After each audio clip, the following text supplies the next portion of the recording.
Back here again. Always do this. It's 11:40. I have to wake up at like 5. I don't know why I always do this. I thought I would have time, but obviously I lost track of it. And now it's 11:40 and I'm going to do a video because I haven't done one in a while and I know what I want to talk about. Well, I was just on the phone with someone who is part of a leadership mentor program.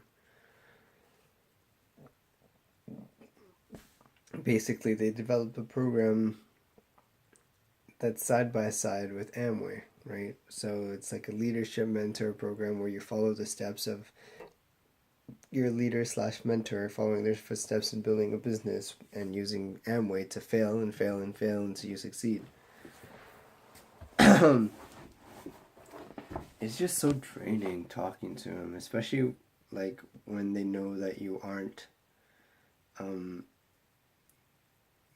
when they know that you aren't, because I told them I wasn't going, like I wasn't interested, it wasn't for me because I have other things I'm working on.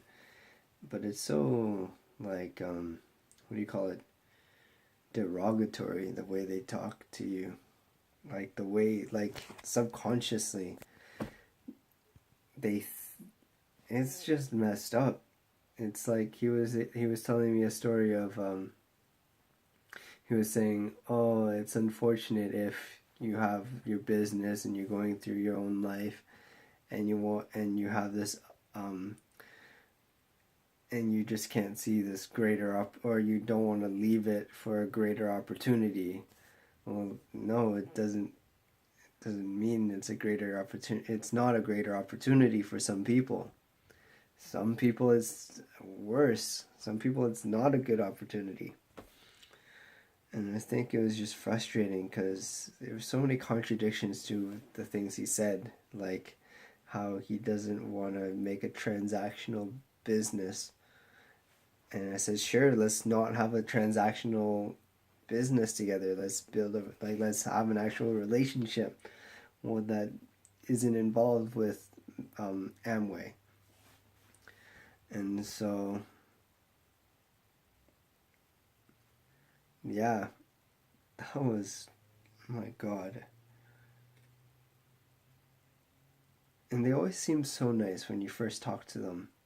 Like, you really get going with them and you have a lot of, but as soon as you don't see eye to eye, they talk down at you, trying to convince you that their opportunity is better than what you have going on in your own life. Maybe for some people it's true, but it's not, and not everybody. Jeez. Anyways,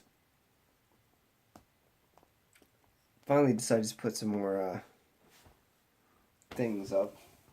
This one's new for the wall, not for me. I already watched that video.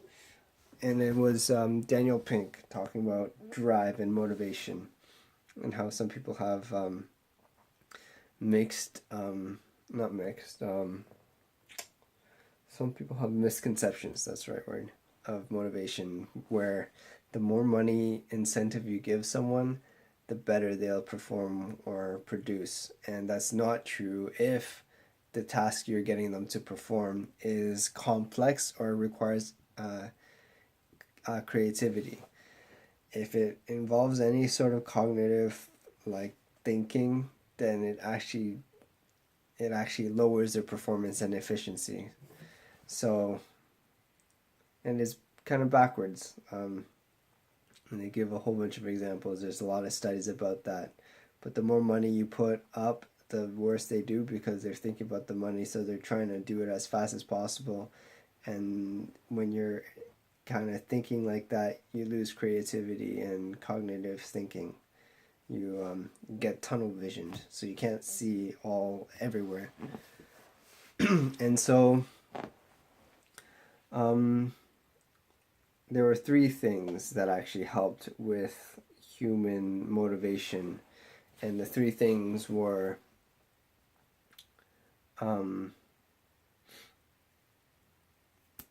shit, already forgot. mastery was one of them. That was the second one, and purpose was the third one. The first one was autonomy, which means self-driven. When you have full control of whatever you want, that gives you motivation.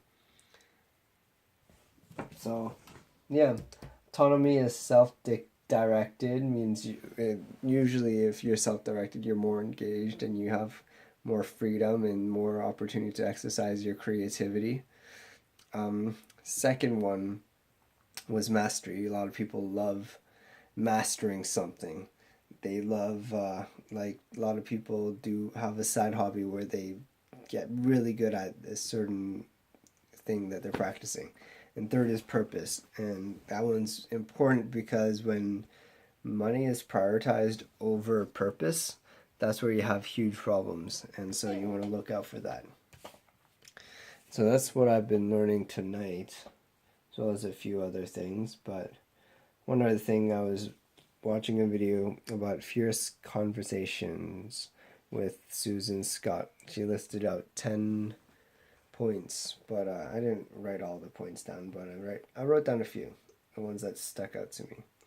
One of them was be nice to everyone, because you're not invincible and you're never going to stay, like, you just never know in the future. At the same time, don't be a suck up. So that's kind of knowing the balance, the perfect balance. And also don't lie, ever. Either by commission or omission. Whether you're contributing to it or you're leaving it out. That's very important because both of them contribute to it. And you never want to do it not to get out of trouble or to make yourself look better, because it'll always come back to bite you in the ass. And a few other ones. We fail or succeed gradually, then suddenly. It's kind of true if you look at all the successful people. They blew up and then suddenly they're famous, suddenly they're rich. It feels like it, I guess. I wouldn't know. I'm on the gradual part. And we're always practicing. The question is, what are we practicing right now? And what is the thing that we do majority of the time? I think that's it. Oh, one last quote. The progress of the world depends on our progress as individuals right now. How does it go? The progress of the world depends on our progress as individuals now. It stuck out to me. So, journey to success. I want to say 37, but I think I'm way off. We'll leave it at that. Talk to you guys next time.